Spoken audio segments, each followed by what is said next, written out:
বিসমিল্লাহির রহমানির রহিম। প্রিয় বন্ধুরা, প্রতিদিন আল্লাহ তাআলার মাত্র একটি নাম ইসমে আজম চলতে ফিরতে যে পড়তে থাকবে সে প্রতিদিন সুখবর পাবে। সাথে কোরআনের 2টি আয়াতের এমন অলৌকিক পাওয়ারফুল আমল যার শক্তি দেখে পৃথিবীর সকলেই অবাক। কারণ কিয়ামত পর্যন্ত যে ব্যক্তি কোটিপতি হতে চায় সে এই আমলটি, এই পবিত্র নামটি পড়ে নিক। পড়তে হবে শুধু চলতে ফিরতে, উঠতে বসতে। এটাকে নিজের মুখে জারি করে নিন। পদ্ধতি আমি বলে দিচ্ছি, আমল আপনারা করে নিন। এই পবিত্র নাম ইসমে আজম আপনারা পড়ে নিন, আমার রব কোটিপতি বানিয়ে দেবেন। আর এটাই সত্য। আর যে ব্যক্তির হাতে এই রহস্য লেগে যায় সে সবচাইতে ধনী ব্যক্তি হয়ে যায়। যে ব্যক্তি ধনী হতে চায়, সম্পদশালী হতে চায়, আমি প্রতিদিন এই পবিত্র নামের জিকির জারি রাখতাম এবং আজ পর্যন্ত এই পবিত্র নামের মহিমা দেখে যাচ্ছি। আজ পর্যন্ত এর মুআজিজা দেখতে পাচ্ছি, এর বরকত পাচ্ছি। তবে এর আগে আপনার সকালে অথবা রাতে এই দুই সময়ের যে কোনো একটি সময় বেছে নিতে হবে। এটা আপনার ইচ্ছা। সকালের নামাজের পর যে কোনো সময় অথবা রাতে ঘুমানোর আগে যে কোনো সময় আপনি এটি পড়তে পারেন। দুই সময়ের মধ্যে এটি বেছে নিতে হবে। আর বাকি সারা দিন চলতে ফিরতে শুধু আল্লাহর একটি পবিত্র নাম পড়তে হবে। এটাই হবে এর নিয়ম। যে ব্যক্তি এভাবে আমল করবে সে খুব বেশি বছর বা মাস নয়, বরং প্রথম দিনেই এই আমলের বরকত নিজের জাগ্রত চোখে দেখতে পাবে। এখন যে ব্যক্তি এই আমলের মহিমা দেখতে চায়, এই আমলের বরকত হাসিল করতে চায়, সে এই নিয়ম অনুযায়ী আমল করবে। প্রথমে এটা বুঝে নিন যে সকাল সন্ধ্যায় এই দুই সময়ের যে কোনো এক সময়ে আপনাকে কোন আমলটি করতে হবে। এটি বুঝে নেওয়ার পর আমরা চলতে ফিরতে যে পবিত্র নামটি পড়তে হবে তা নিয়ে কথা বলবো। আমলটি অত্যন্ত সহজ, একেবারে সহজ, কিন্তু এটি এতটাই শক্তিশালী যে মাত্র একদিনের আমলেই আপনার জীবন বদলে যাবে, আপনার অবস্থা বদলে যাবে, আপনার তকদির বদলে যাবে, আপনার ভাগ্য বদলে যাবে। কি করতে হবে? সবচাইতে প্রথম কাজ হলো আপনাকে মাত্র 3 বার নবী আলাইহিস সালাতু ওয়াস সালামের পবিত্র শর্তার উপর দরুদ শরীফ পড়তে হবে। তবে আউযু বিল্লাহি মিনাশ শাইতানির রাজিম এবং বিসমিল্লাহির রহমানির রহিম পড়ে এই আমল শুরু করতে হবে। এটি পড়ার পর এখন আপনি সরাসরি হুজুর পাক সাল্লাল্লাহু আলাইহি ওয়াসাল্লামের সত্তার উপর দরুদ শরীফ পড়বেন। কারণ এই মাসে নবীজির উপর যত বেশি দরুদ পড়া যাবে ততই ফায়দা। তবে আজ যে আমলটি বলছি এটি করার পর বিশ্বাস করুন, আপনি একজন নয় বরং 2 হাত তুলে দোয়া করবেন।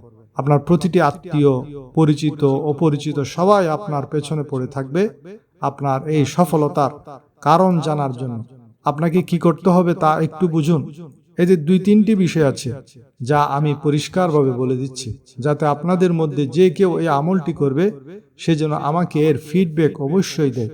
এখন আমি ধারাবাহিকভাবে আমলটি বলে দিচ্ছি যাতে আপনার সহজে মনে থাকে এবং আপনি এই নিয়ম অনুযায়ী আমল করে উপকৃত হতে পারেন। সবচাইতে প্রথম বিষয় হলো 3 বার একটি ছোট্ট দরুদ শরীফ পড়তে হবে, সাল্লাল্লাহু আলাইকা ইয়া মুহাম্মদ।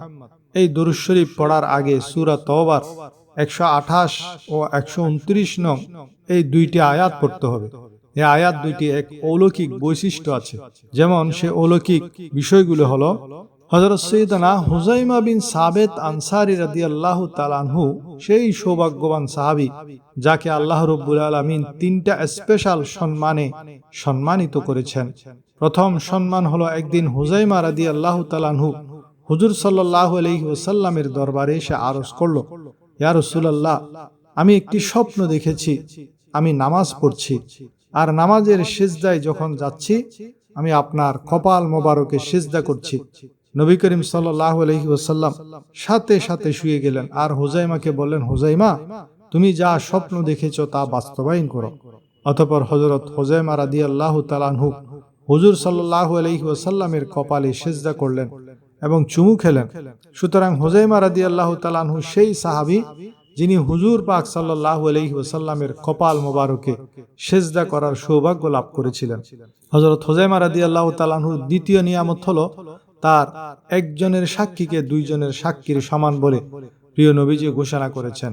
যেখানে 2 জন সাক্ষীর প্রয়োজন, যেমন বিয়েতে 2 জন সাক্ষী লাগে, কিন্তু হযরত হুযাইমা রাদিয়াল্লাহু তাআলা আনহুর এমন বৈশিষ্ট্য ছিল তিনি একজন সাক্ষী থাকলে যথেষ্ট।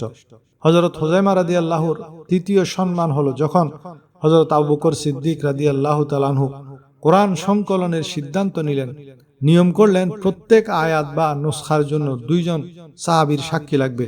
এভাবে হযরত আবু বকর রাদিয়াল্লাহু অনেক মেহনতের পর পবিত্র কোরআনের সবগুলি আয়াত সূরা 2 জন সাক্ষীর সাক্ষ্য সাপেক্ষে একত্রিত করা হলো।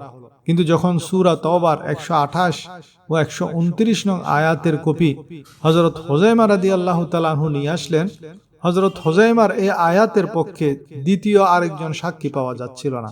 তখন হযরত আবু বকর রাদিয়াল্লাহু তাআলা আনহু প্রিয় নবীর সেই বাণী বয়ান করে বলেন, আমি আল্লাহর রাসূল সাল্লাল্লাহু আলাইহি ওয়াসাল্লামকে বলতে শুনেছি, হযরত হুযায়মা রাদিয়াল্লাহু তাআলা আনহু যেখানে একা সাক্ষী দিবে তার সেই সাক্ষী 2 জনের সাক্ষীর বরাবর হবে। সুবহানাল্লাহ।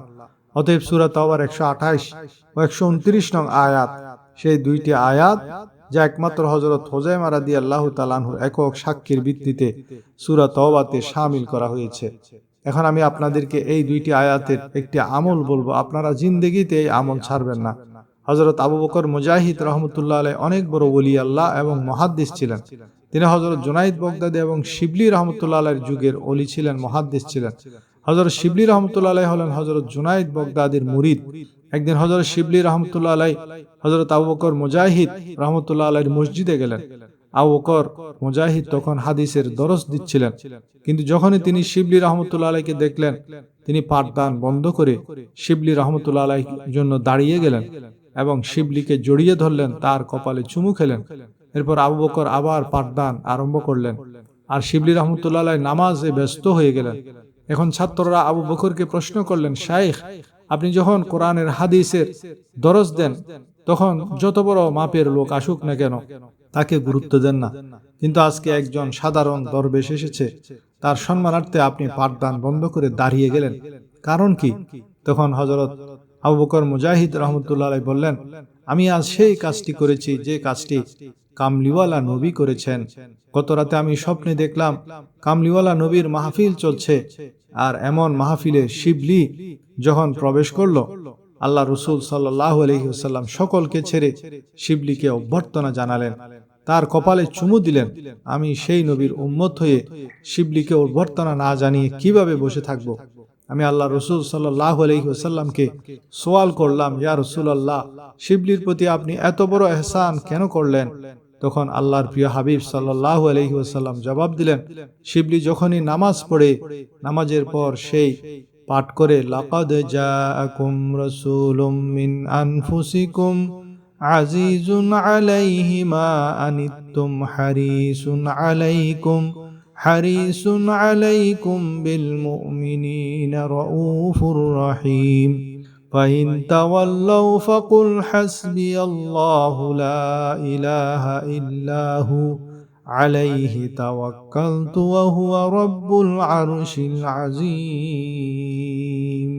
এরপর সেই 3 বার পাঠ করে সাল্লাল্লাহু আলাইকা ইয়া মুহাম্মদ, সাল্লাল্লাহু আলাইকা ইয়া মুহাম্মদ, সাল্লাল্লাহু আলাইকা ইয়া মুহাম্মদ। অতএব আপনিও প্রত্যেক ফরজ নামাজের পর সূরা তাওবার 128 ও 129 নং আয়াত পাঠ করবেন এবং 3 বার এই দুরূদ শরীফটি পড়বেন। আপনি যদি এই আমলটি নিয়মিত করেন আর কামলিওয়ালা নবী যদি আপনার উপর রাজি হয়ে যান, তাহলে যার উপর নবী রাজি তার উপর আল্লাহও রাজি। বলে আপনার আর কোনো পেরেশানি, কোনো সমস্যা, কোনো দুঃখ, কোনো অভাব, কোনো টেনশন, কোনো বিপদ কি আর বাকি থাকবে? তাহলে প্রথমে আপনি আউযু বিল্লাহ বিসমিল্লাহ পড়ে সূরা তাওবার শেষ 2 আয়াত পড়ে সাল্লাল্লাহু আলাইকা ইয়া মুহাম্মদ এই ছোট্ট দুরূদটি 3 বার পড়বেন। তারপর 3 মিনিট আল্লাহ তাআলার যে নাম আছে তা মুখ দিয়ে নয় বরং অন্তর দিয়ে পড়তে হবে। প্রতিদিন মাত্র 3 মিনিট এটি করবেন, সকালে ফজরের নামাজের পর বা মাগরিবের পর। এরপর নিজের জিহ্বা নাড়িয়ে নয় বরং চুপচাপ নিজের অন্তর থেকে পড়বেন। শুধু আল্লাহ আল্লাহ আল্লাহ কল্পনা করবেন যে আমার অন্তর আল্লাহ আল্লাহ আল্লাহ পড়ছে, এই কল্পনাটুকু রাখতে হবে। এটি মাত্র 3 মিনিট করবেন। এই সময়ে যেন অন্য কোনো চিন্তা না আসে। এর পরবর্তী আমল শুরু করবেন। এখন একটু বুঝুন, এইভাবে প্রথমে আপনি আল্লাহর মারিফত অর্জন করলেন, আল্লাহর সন্তুষ্টি অর্জন করলেন এবং নিজের অন্তর পরিষ্কার করলেন। আপনার অন্তর যখন পরিষ্কার ও পবিত্র হয়ে যাবে, তখন পরবর্তী আমল শুরু করলে আপনি বিষয়টি বুঝতে পারবেন। যখন সকাল বা সন্ধ্যায় এক সময় এই আমলটি করে নেবেন, এরপর সারাদিন চলতে ফিরতে আল্লাহর এই পবিত্র নামটি পড়তে থাকবেন এবং লাভবান হতে থাকবেন। রিজিক এতটাই আসবে যেমনটা আমি বলেছি, যা সারা জীবনে পাওয়া যায়নি তা একদিনে পাওয়া যায়, কারণ এটি সেই আমল যা মানুষকে অভাব অনটন থেকে বাঁচায়। এরপর নিজের প্রতিটি হাজত ও প্রয়োজনের জন্য দোয়া করবেন।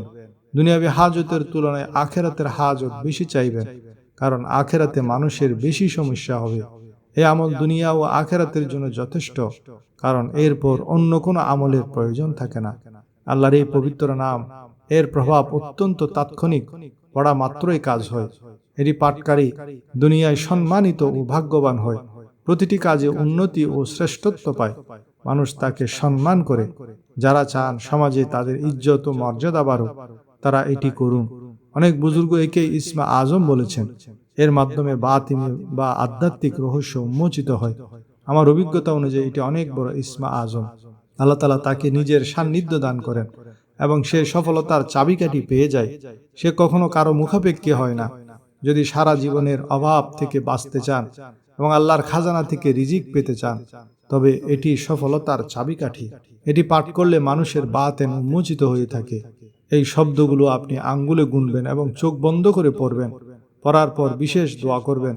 দোয়ার মধ্যে এমন একটি কালমা পড়তে হবে যা পড়লে কোনো দোয়া ফিরিয়ে দেওয়া হয় না। আপনার একটি দোয়ার মধ্যেই হাজারো দোয়া রয়েছে। কারো ঘরের প্রয়োজন, কারো বিয়েতে বাধা, কারো ভিসার সমস্যা, যার যা প্রয়োজন সে অনুযায়ী চাইলে সব হাজত পূরণ হবে। এটি এই আমলের শক্তি। এর মাধ্যমে বাতিনি ইশারা পাওয়া শুরু হয়।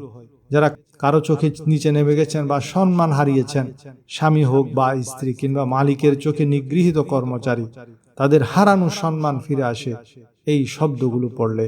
সেটা হলো ইয়া জাল জালালি ওয়াল ইকরাম, ইয়া জাল জালালি ওয়াল ইকরাম, ইয়া জাল জালালি ওয়াল ইকরাম। হে মহামহিম, হে সম্মানের অধিকারী, এবং ইয়া আরহামার রাহিমিন, ইয়া আরহামার রাহিমিন, ইয়া আরহামার রাহিমিন পড়বেন। তাহলে আল্লাহ তাকে ইজ্জত এবং প্রতাপ দান করবেন। এটা হলো ইসমে আজম। এরপর আপনার মর্যাদার উন্নতি হবে এবং প্রতিটি কাজে কামিয়াবি পাবেন। এতে রিজিকের দরজা খুলে যায়, সব দুশ্চিন্তা দূর হয়। এই আমল করলে মানুষ বঞ্চিত থাকে না। এর বড় ফায়দা হলো ধন সম্পদে প্রচুর বরকত ও প্রাচুর্য আসা। কারো সম্পদ আছে কিন্তু বরকত নাই, আবার কারো বরকত আছে কিন্তু প্রাচুর্য নাই। এই আমলের মাধ্যমে দুটি হাসিল হবে, অল্প খরচে বেশি মুনাফা। আল্লাহওয়ালারা বলেন, আমল করা মাত্রই ফল পাওয়া যায়। একদিন করে অন্তত পরীক্ষা করে দেখুন, বাকি দিন পড়া আপনার ইচ্ছা। এটিকে নিয়মিত অভ্যাসে পরিণত করুন। আমল শুরু করার পদ্ধতি তো বললাম, এরপর সারা দিন চলতে ফিরতে ইয়া জাল জালালি ওয়াল ইকরাম, ইয়া আরহামার রাহিমিন। ইনশাআল্লাহ আপনি নিজেই এর মহিমা দেখতে পাবেন। এই আমলটি কেবল আপনার জীবনের অভাবই দূর করবে না, বরং আপনার আত্মিক প্রশান্তিও ফিরিয়ে আনবে। মহান আল্লাহর নামের মধ্যে যে কি পরিমাণ বরকত লুকিয়ে আছে তা এই আমলটি শুরু করলেই আপনি বুঝতে পারবেন। আমাদের চারপাশে অনেক মানুষই চরম অভাবে বা হতাশায় দিন কাটাচ্ছেন। তাই এই ভিডিওটি শেয়ার করে তাদের কাছে পৌঁছে দেওয়া আপনার জন্য একটি সদকায়ে জারিয়া হতে পারে। আপনার একটি শেয়ার হয়তো কারো জীবন বদলে দেবে। আমলটি সম্পর্কে কোনো প্রশ্ন থাকলে বা শুরু করতে চাইলে কমেন্টে আমিন আমিন লিখে আমাদের জানান। মহান আল্লাহ আমাদের সবাইকে রিজিকে বরকত দান করুন। আসসালামু আলাইকুম ওয়া রাহমাতুল্লাহি ওয়া বারাকাতুহু।